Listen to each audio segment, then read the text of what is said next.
Thank you for this opportunity to share with you one of the sessions that we do for parents here. So thank you to the Baha'is of Santa Monica, the Family Enrichment Task Force, for organizing this event. My name is Eli or Elizabeth Pacravan. I'm from Paraguay. I moved to the United States 10 years ago to Oregon and a few years ago to Texas. I'm the founder and executive director of Martha Root Community Building. Before we start, I want to give you a little background of how this project was born, but I want to share first that I'm going to do a short presentation of the program, but then this is an interactive session where you can ask questions because we all have the opportunity to learn from each other. So when I moved to Amarillo here in Texas, my very first job was as a substitute teacher in a high school. I think 98% of the students, around 2,000, refugees and Hispanic. And then I also work as a business consultant for a coaching firm to try to serve the Hispanic business in the area. Doing that work for a few months, while I was trying to figure out what to do, I realized the disconnection between the kids, the parents, and the system.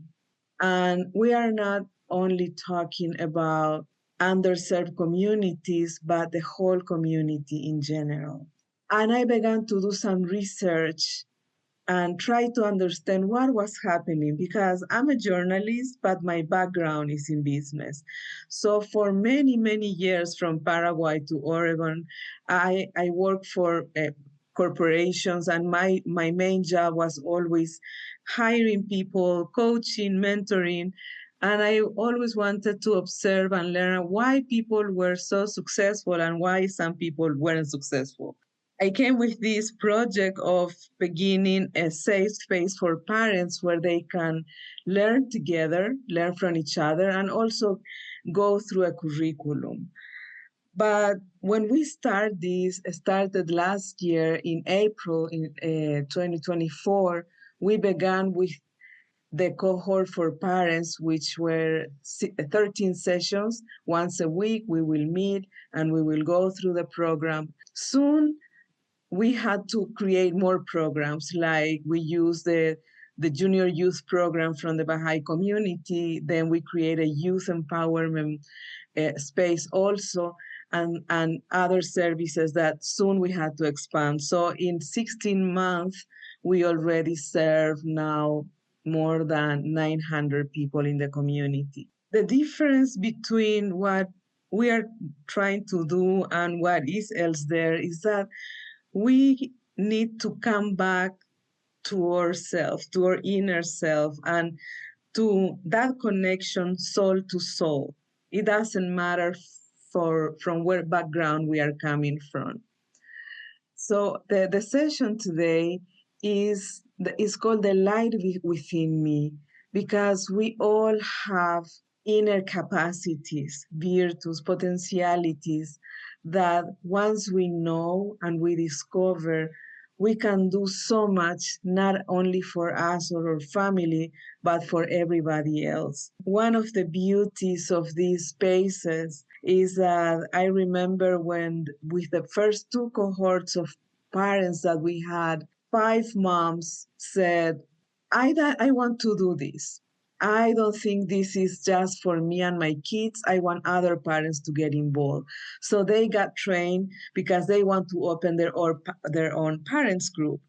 And then their kids also, when they began to come to the activities, they want to serve. And the older one will come and help like the junior youth with the homeworks. So this is like building community, creating that interaction where we feel like we are family and we feel safe having a voice, not being afraid of being criticized or anything else. That is a little background of how Martha Root began.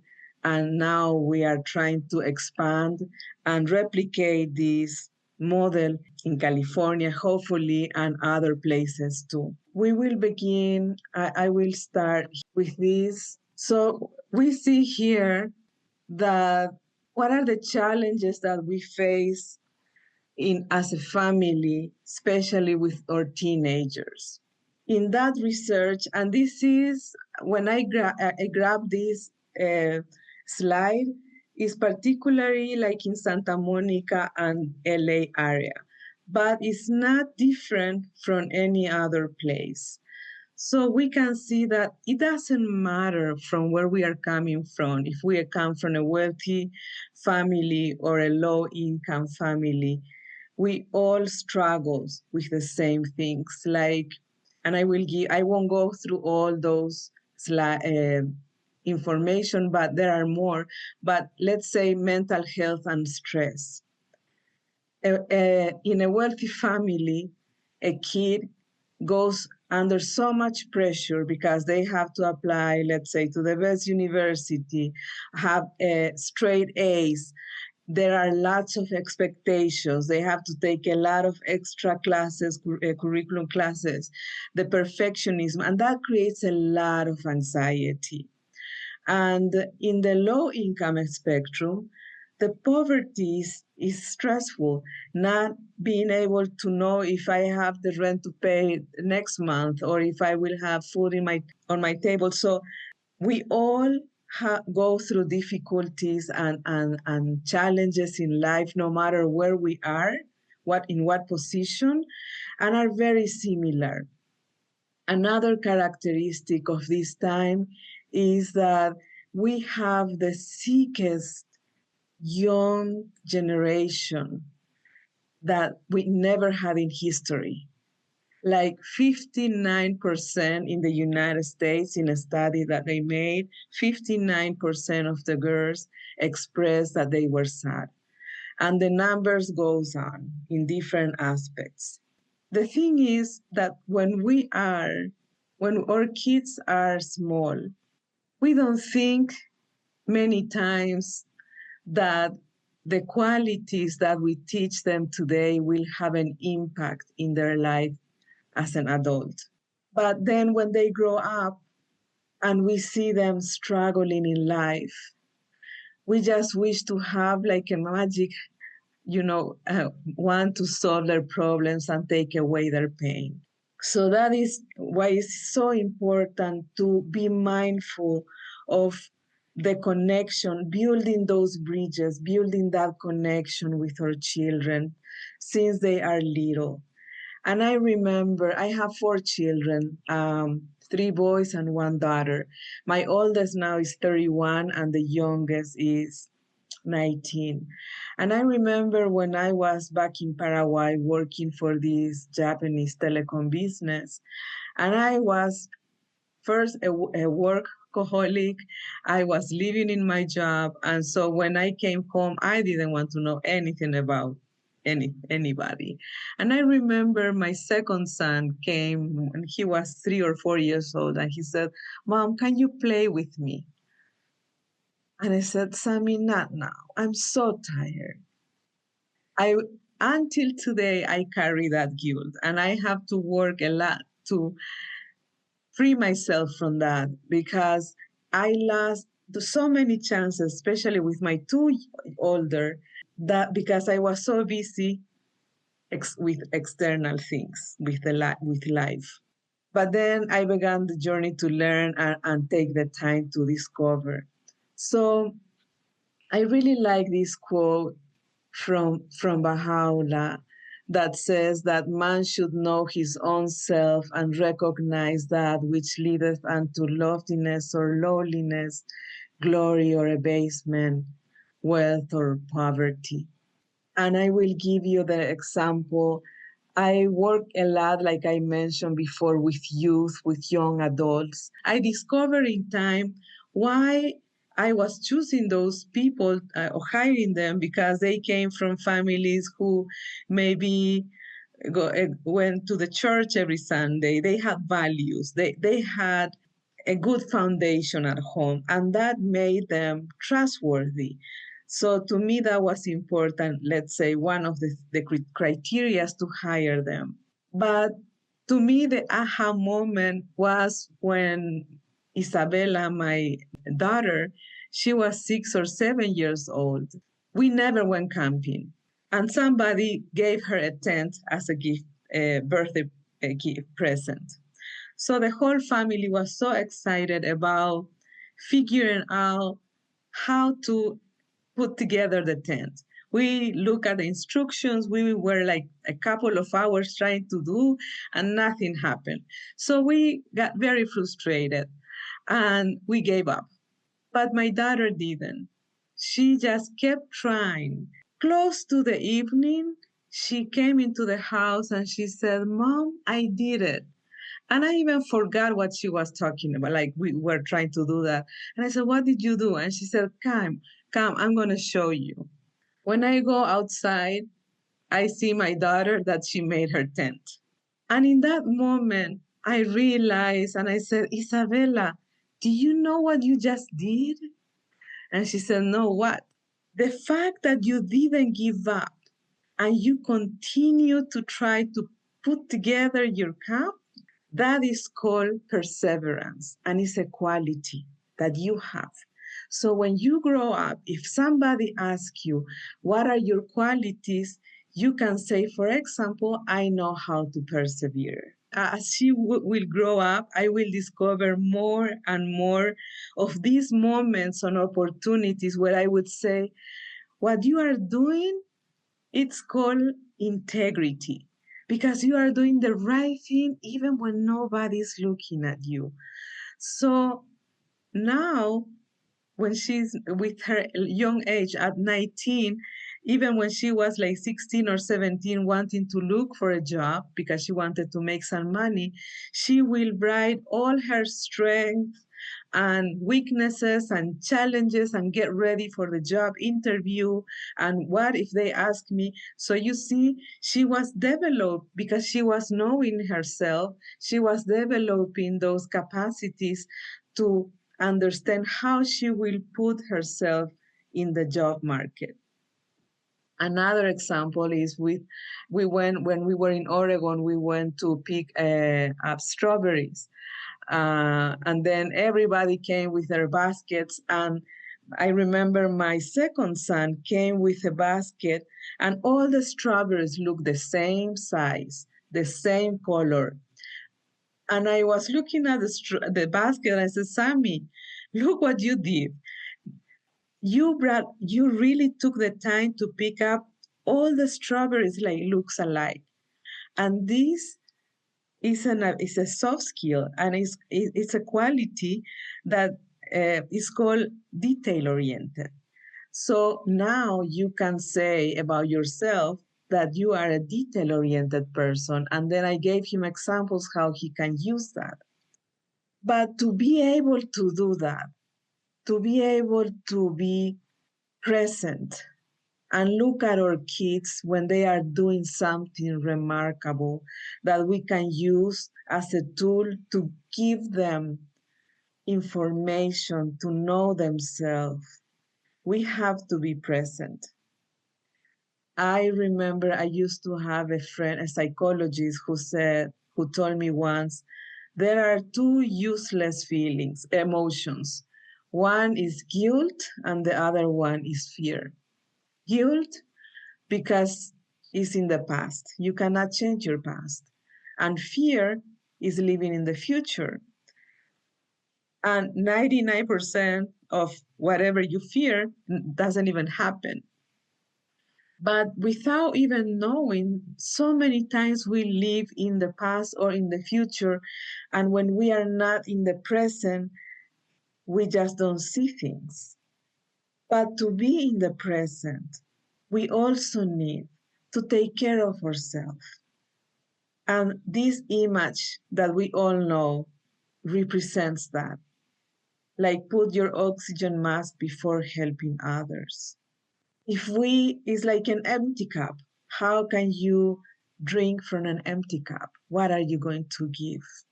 When we think about that, this lifestyle that we have, no matter what background we are coming from or what kind of life we are having, we live in survival mode. Some people live in survival mode because they have bills to pay, food to, put in the table. Other people live in survival mode emotionally because they have so much stress. I mean, even having wealth is stressful, right? So there are many different type of survival mode that we are living through, and if we don't take care of ourselves, how can we take care of our kids and be present, see them through who they really are? Another quote that I try to put in front of me as much as I can is the one that says, true loss is for him whose days have been spent in utter ignorance of himself. This is, this is funny, but it's not funny. There is a study made in 2014 with a group of people where they gave them the option to receive an electric shot or be alone with their own self for 15 minutes. 67% of men and 25% of women prefer to give themselves an electric shot than being alone with their own thoughts. And I think this is very, very sad, but it's very true because it requires a lot of courage to be able to sit with our own thoughts and understand ourselves.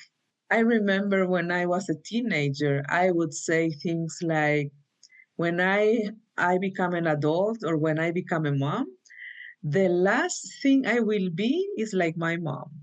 Guess what? All the things that there are nice qualities that we want to perpetuate, there are traits or personality traits that we need to stop and unlearn and relearn new behaviors. And one of the ways of knowing ourselves is observing our own children or our spouses or the people that surround us. Our children are one of the best mirrors that we have because they reflect upon us. They trigger us. They also make us feeling happy and joyful. So every single emotion that comes from interacting with our children is giving us information about what is all right that I need to keep improving and nurturing, and what is something that I need maybe to improve, change, or reframe. The exercise that I have are a few questions, and then after this, we are almost about to end, and then I will open for questions, or not only questions, stories that you want to share, because I'm sure you have stories that will nurture our own souls and we can learn from each other, like I said before. But one of the questions that I ask myself, and I would encourage you to ask, and you can, if you have a paper and a pen and you can write, great. If not, it's okay. But let us give us like 1 minute. I know it's not too much, but what are the virtues that I have that I want my children to have?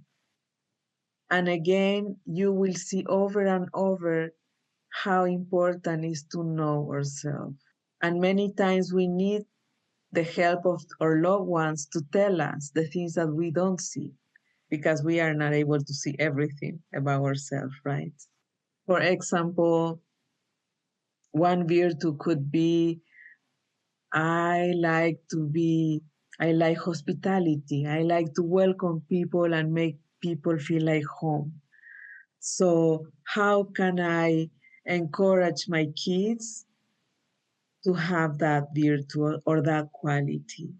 And we know that the power of example is much heavier than just words. We all know that, right? So, if you can think about what are those virtues, and again, if we have more than one child, we would like to see maybe different qualities or virtues in each one of them according to their personality. because every kid also has a different need. And I will give the example of my third son. He wanted to start a business. He's now 21 and with car detailing. And that requires that you have to go and, offer your service and market yourself and talk to people and network. And that is hard because it's like you have to go out of your comfort zone if that is not one of your virtues. Few weeks ago, I was at the gym, and this is something that I carry as a mom, like kind of a guilt because I brought my kids from Paraguay, from a place where they were so happy, they had friends, and every time we move, they have to start over again. And I know that will help them in ways that maybe they will have to develop capacities that otherwise they wouldn't have. But still, it's hard to see when they come to a new place that they have to go through the whole process of making again friends. So I went to the gym and Tiago was there. And in the gym, there is a section for people to play basketball. And I was doing my workout and then I saw through the window and I didn't have my glasses on. I said, that looks like Tiago. And then I couldn't resist and I walked towards the basketball court and I saw that he was playing with a bunch of people. I was in tears and so grateful that he was finally open himself to make friends. So when he came home, I told him, I saw you playing basketball. And you know what I saw also? And he said, what? That you had the courage to go to a strange group of people that you don't know and ask if you can play and join them. And in that way, I was reinforcing his ability that he had, but he didn't know, to approach people that he doesn't know to offer his business. I think I went more than 2 minutes, 1 minute. So the next question will be, what personality traits do I have that I wouldn't want to my children to have? I can share another story. And of course, I would share more about myself because it's the thing that I can talk with authority, right? Instead of from other people experiences. But coming from a background like with my father from Iran, my mom from Paraguay, one of the rules at our home when we were kids was during lunchtime, which was the big meal of the day, nobody talk on the table. So we never talk. And in different children, the effects could be different. So in my case, that was like mutilating my voice. I grew up not having a voice. I grew up not being able to express my feelings or my thoughts or my opinions because I didn't know how to. And I had to work really hard. So for me, that was something I didn't want for my kids to have. So I had to go out of my way to improve myself and show with my example that having a voice is important. The other thing that we can ask ourselves is, what virtues do I not have that I would love my children to have? And sometimes we observe people and we admire them because they are doing something beautiful in their life. So again, when we pay attention, when we live in the present, is where we can see those gifts that life is putting in front of us to learn, to appreciate, to implement, to internalize. The other thing is think about what fills my cup. But to know what fills my cup, also we need to know what things empty my cup. For example, could be an environment, could be that I didn't have a good night's sleep, could be that I'm hungry, could be that I'm dealing with a problem that is draining my energy. When we have the ability to identify that now at this moment in time, I have my cup empty.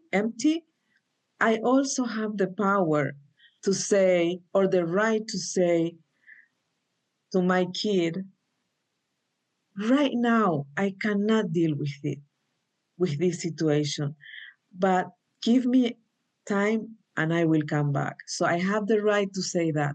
And I also have the obligation to remember and come back and have the conversation that I had to have. But don't allow our empty cup interfere between the person that we love and ourselves, because we can hurt them in ways that are hard to fix. Knowing what fills my cup, some people likes to go to the gym or just have a good nap. And another mom told me the other day, that said, I just need to go out and walk and enjoy nature, but alone. So everybody has different ways, prayers, swimming, I mean, anything. How do I know when my cup is empty? For me, is when I'm not patient, when I don't have the ability to understand what the other person is saying. I know my cup is empty. So I need time to recover and then, or process information, and then I can come back and be present and deal with whatever situation. And I'm sure you do all of some of these, but this is just to share the first 8 ideas that can help us and remember to love. So emotionally, first 8 things to, I mean, like to do when we are in that with that empty cup is emotionally remember to breathe, because there are 2 things that we cannot do at the same time, as you might know: think and breathe. So when we take a deep breath, or thought process stop for a few seconds. And that is the moment that if we want to stop that thought process, we can connect with something else. So that's why people say breathe when we are like sad or angry, or yeah, just breathe, because that is something that happened. Take a walk for somebody, shake our body, just like shake, release the stress. Mentally, writing therapy. For me, journaling is a good tool. I like to journal a lot. And sometimes we don't want to hurt other people and we don't want to say things that we cannot take away. So journaling or writing and then burning the paper or destroying is a good way to just release that emotion or that burden that we have. Another one is prayers. Prayers, at least for me, help a lot to center myself. Not only do the prayer, but also give the moment to like listen to the answer to that prayer. Because prayers is like somebody said, it's not like you get the phone and say, you're talking to God and you say your prayer and then you hang up. You have to listen. You have to be on the phone, on the line, to listen to what is the answer. The other one is repeat a mantra to come back to the present. And then physically, sleep. Sleep is so important. Exercise, of course, and have a healthy nutrition diet. That is it. I will stop sharing here. I'm open to, let's open for questions or comments or sharing information that will be useful for us to learn. I was thinking that something that a trait that I have, I've been better at it recently, but a trait that I have that I don't want my children to have is, wanting to be liked by everyone. Not wanting anyone to be upset with me or mad at me. Over the years, I've learned that it's okay for somebody not to like you.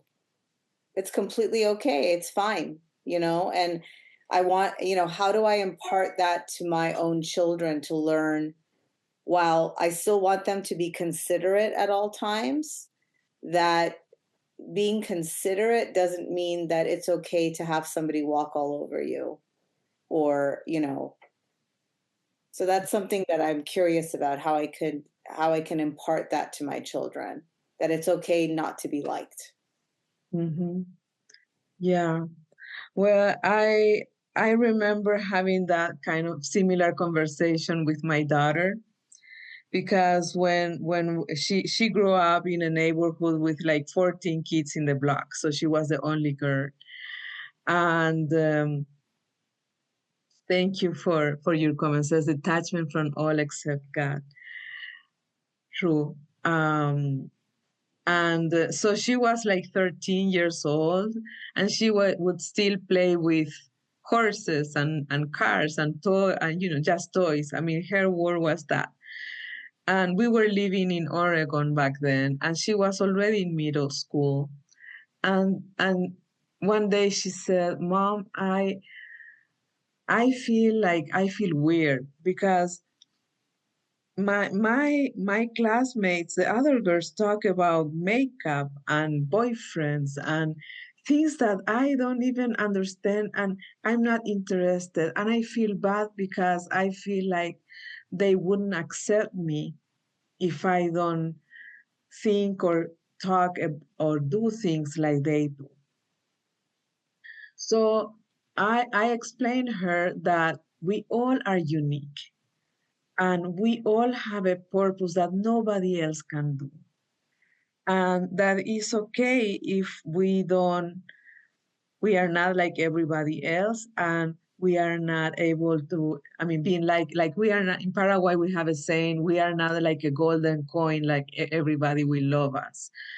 Um, so first understanding um, that is fine, and that also, there are so many causes of why do I feel like I have to please everybody, or why do I feel like I need to be accepted by everybody. And there are like, I don't say it's your case, but there are like wounds of the soul, like the wounds they call the wounds of humiliation, abandonment, injustice. um, I don't remember the other ones, and some of them created during our childhood, and causes for us to be people pleasers because we didn't have, maybe, or we received the information as a kid, not that it was true, that I had to please everybody in order for them to like me. And I remember a psychologist saying once, every time we hurt our children, it's not that they are loving us as a parent less, they are loving themselves less. And that causes to wanting to be accepted by everyone because that is a need of their soul.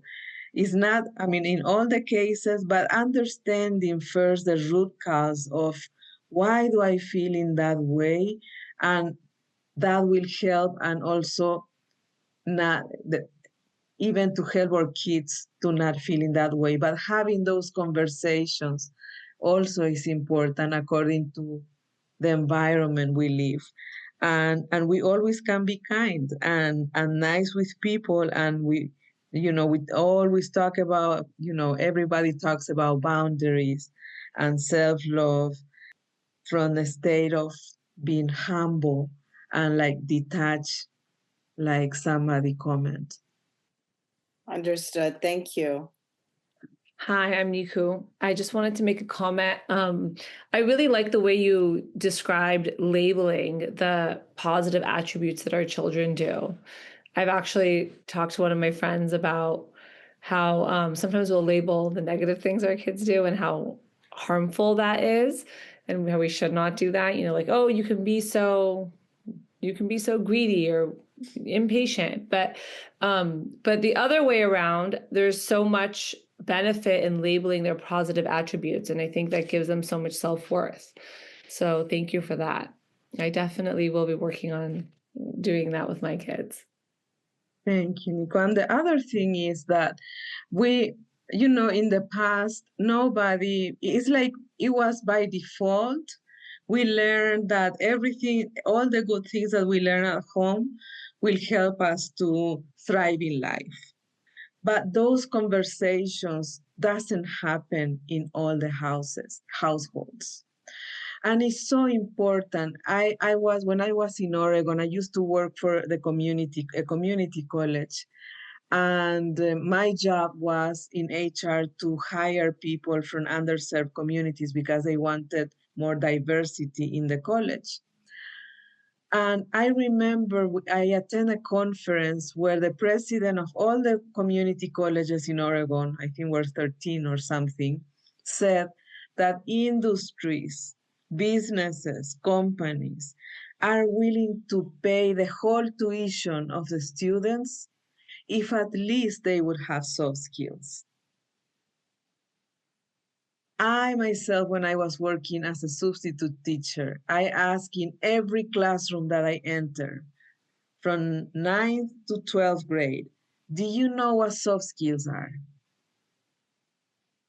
Only one in those hundreds of classrooms, among the students, only one time said, life skills? When I asked them what integrity means, they had no clue. So we are in a time where everybody is talking in a corporate world about soft skills. But if we begin to make the connection for our kids since they are little, that these qualities that you have are connected to these soft skills. So let's say the ability to work without supervision. What kind of soft skills do you need? Or that's a soft skill. What kind of spiritual or core values do you need? You need to have integrity, discipline, time management, being trustworthy, being honest. So all those qualities leads to one soft skill, the capacity to have difficult conversations. I learned here in America that it's so hard for people to have a difficult conversation because first we are afraid to agree to disagree. If we teach our children that it's good, it's fine, it's okay to agree to disagree. It's okay to feel uncomfortable in a conversation. They will learn that skill. Critical thinking. There are so many tools. Even when you give a chore to your kid, clean your room, in that chore, clean your room, you have so many information that you can gather and give a positive feedback. You can say, look at what you did. You didn't just clean your room. You did at once. I didn't have to repeat 2 or 3 times to tell you. And you know that means that I can hold you accountable, that I can trust you, that I can rely on you. And the way you clean your room, you did with such neatness and so organized. That means that you have that capacity to arrange things according to certain, you talk to your kid according to their age. If he's 4, 5, 6 years old, but those are the critical times that we can begin to build those bridges in order for them getting more and more as they grow up. Yeah, no, I agree. Actually, I have a friend texting me asking me to give an example of my own personal examples of this. And I have actually both the positive and the negative. And just hearing and really like hearing anybody, but hearing it from my parents really created my self-identity. And I remember I was asked to pick out, so a negative example would be I was asked to pick out like a piece of furniture. And I was kind of having a hard time with it. And they were like, oh, you're so indecisive. And then I almost used it as an excuse. I was like, well, I'm indecisive. I can't pick it out. I'm indecisive. I can't pick it out. And I remember I turned to my mom and I was like, well, I'm just so indecisive. And my mom turned to me and she said, you're not indecisive. You know what you want. Your problem is you're trying to please everybody else. Stop. stop pleasing everybody else. You're actually not an indecisive person. And then just that affirmation from her right there, I was like, you know what? You're right. I'm not indecisive. I know exactly what I want. And really, I made the decision like immediately after that. So I think it just really kind of it shows the power that as parents our words have for our kids. And I know beliefs I have about myself that are really, it's mostly because I heard my parents say it to me or about me growing up. And honestly, I have to say, as a parent, I feel like saying the negative comes out. It's like in those moments of anger, I'm like, we're always late because you're always late. And then I realize how hard it is. But the negative is almost easier to say than the positive. And it's an exercise, Nico. And you It can really come is. back. And what I do is I go back and I apologize to my kid and said, I didn't mean that. What I wanted to say is this, because sometimes even when we went to praise our kids, we criticize them. Finally, you made up your bed. So finally, so, but it's a journey. It's a learning process, right? And then the self-talk. Like you say, I'm indecisive. I used to say, I'm a disaster. I'm a disaster. And I never paid attention that I would say I'm a disaster until one time, a few years ago, I went back to Paraguay and I did something. And mom said, oh, Eli, what a disaster you are. It's like, what? So then I knew from where it came and I began to work on that and just be aware not to self-talk in that way to me, so it's a very interesting journey, but sometimes it's painful, but it's very beautiful, the outcome. Yeah, no, thank you for that reminder, because it really is such a powerful tool. And you remind me something also, a story that I hear.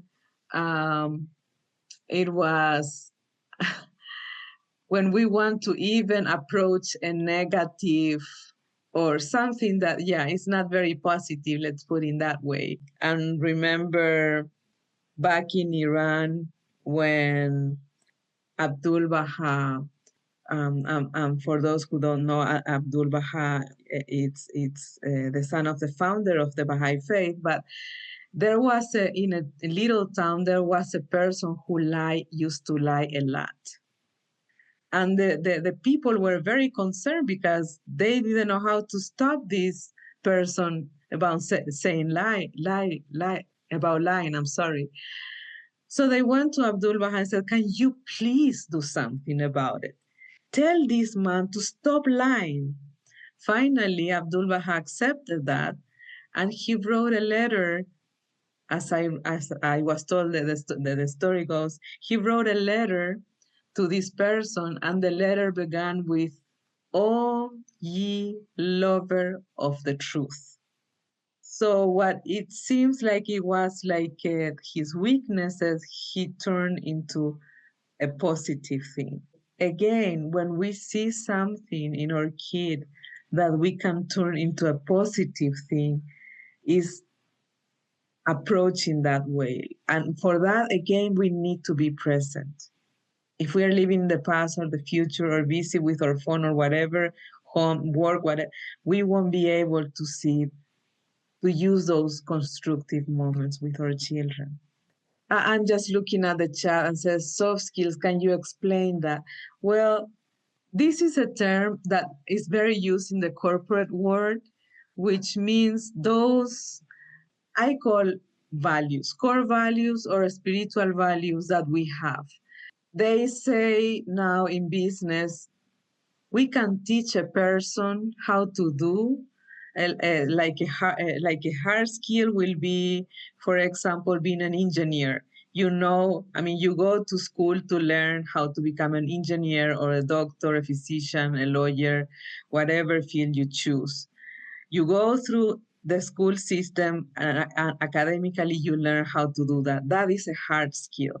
A soft skill is the way we present ourselves, the way we manage, is our emotional intelligence, our ability to work with others, our capacity to deal with stress, with difficult situations. And there are people, for example, who could have 2 or 3 PhD, master's degree, and have zero soft skills, like zero ability to communicate with others, to work with others, to be on time, to do a task on a due date. Those are soft skills. And those are learned at home or in life in the hard way. Is similar to social skills, yeah. But it's more, even now they are trying to not delete, but replace the word soft skills for positive capacities or opportunities to improve. Because one virtue, let's say I'm a just person, I like justice. That is a virtue, that is a spiritual quality. Could become a very good soft skill under the right circumstances. I'm just. But when I go to the extreme of being just, that I lack compassion, then it's a negative trait. So you see that there has to be a balance, if that makes sense or explain. Gosh, what you said about if your cup is empty, you need to refill it before you can attend to your children. That was very important. I was having this discussion with Niku the other day.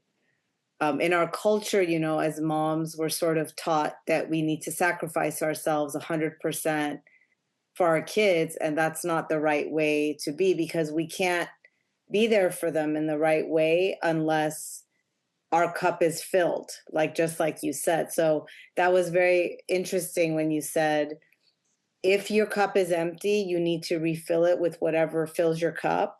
Sleep, prayer, walk, exercise, whatever you said.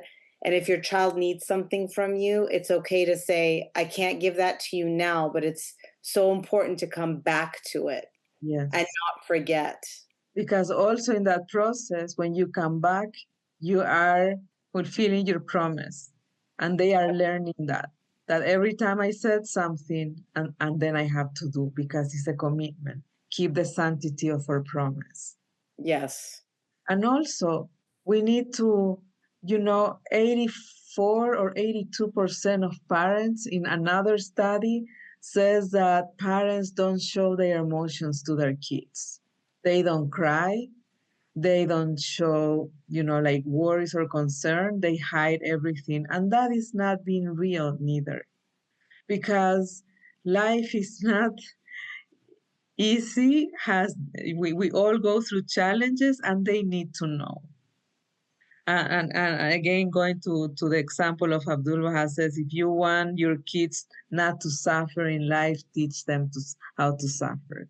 Giving them real life experience is so critical, because we are damaging them when we protect them and we make them live in a bubble that is not, because we don't know our future. We don't know what type of life we will have. I never will think that I will leave my country and be in the United States, ever. It is important to expose our kids to those difficulties, not purposefully, but let them, do some stuff. We are imperfect, and that's okay. Yes. Does camping count as suffering? For me, yes. I don't know for other people, but yeah. Definitely for me. I'm not a camper. Yeah, me neither. I can go and visit the people that are camping, though, for a few hours. Are there any other questions? I have a question. You spoke about knowing when our cup needs to become full, but how do we gauge like the cup of our children? And is it just through like speaking with them, asking them? Because sometimes I ask them and they think I just talk a lot and ask a lot of questions, and they're like, "Mommy, you talk so much." So how do we know what they're going through or where they're at? If they don't, yeah, I don't know. That's a very nice question, and it's something that it's it's concerning because so many times we see our kids that it seems like they are happy, they are good, but they are struggling so much inside themselves. And we don't get that until sometimes sadly it's too late. But one of the things that I ask my kids is, first, we know our children. We know when something is not right. If we really pay attention and we took the time to build those bridges and those connections, we will know. I will give you one example that I hear the other day, say what we can do or what we can ask. I was listening to a podcast. The guy was telling, the interviewer was telling his guest that when he was a kid, he used to bite people. And he was like in his 40 now. And then he said, I don't bite anymore. And the host said, good for you. Good to know that you don't bite anymore. And so the guest asked him, why did you do that? And he said, because kids were bullying me and I had to defend myself. Did you tell somebody that you were bullied in school? And he said, no, I never told anybody. And they said, even your parents? No. Why you didn't tell your parents? And he said, I don't know. The guy asked him again, well, if you didn't tell your parents that you were bullied at school, it's because you didn't feel safe telling your parents. And the interviewer said, oh, that's sad because my parents are watching this podcast. So if we don't build those bridges, our kids won't come to us to tell us what is happening within them. And when we see or we perceive as a parent that something is going on or something is off, because we have that intuition, especially moms, we do have, and we have to trust that. You can go and say, do you want me to stay by your side? Do you want to talk about something? Do you want my advice or do you want me just to stay by your side? And see what they say. Many times they don't need to hear our advice. They just need to know that we are there and that we love them and sit in the mud with them. If they are crying, they don't want to talk, just sit there. If they need a hug, hug them. If they don't, just be there. If that answers your question, Kimia. Thank you. And if anybody else has some other ideas, please share. Any other comments or questions? I have a question. Do you have any advice as to how to, as a parent, to manage your reactions to things? I find that my kids know I react to things, like when like they fall down and they're bleeding, I will react. And so they don't come to me. They want dad. Like they try to hide their like owie. I mean they're 10, my kids now are 10 and 9, so they know my reactions, so they like they like dismiss me for certain things, right? Like for bedtime, of course they want me, they prefer me, but for things like if they're hurt, they want dad. So do you have any for a parent? How do I manage that in me? Well, this is something that it goes, it cannot be answered with just an advice, because there is no formula for, that you can apply to every circumstance. But just to give you some different perspectives, right? I would be happy if my kids go to their dad when they need something, and encourage that, because then also dad is feeling, like he's part of the household, and that he is serving their kids, and they are asking. We need to remember that when we ask for some help, we are giving the other person the privilege to serve, and that is a gift. So in this case, your kids calling the dad is a gift that they are giving to him. if they like you in bedtime, that is the gift that they are giving to you. Now, if you don't feel like you need more, then it's not maybe about your kids, maybe it's just looking inside your own self. We need to talk to ourselves too. I do that all the time. Like, okay, what even when I have a headache, you will think I'm crazy. But I say, okay, what do you want to tell me? What is going on? Because our emotions or body, where we feel things in different parts of our body, are the outcome of the emotions that we are feeling, that wants to come out, that beliefs that are. If we don't do that work, we cannot understand from where that is coming from, and then we cannot have the right approach. Thank you. Any other questions or comments? Well, I think that wraps it up for tonight. Anybody else have some more questions or comments? I'll give it 10 more seconds.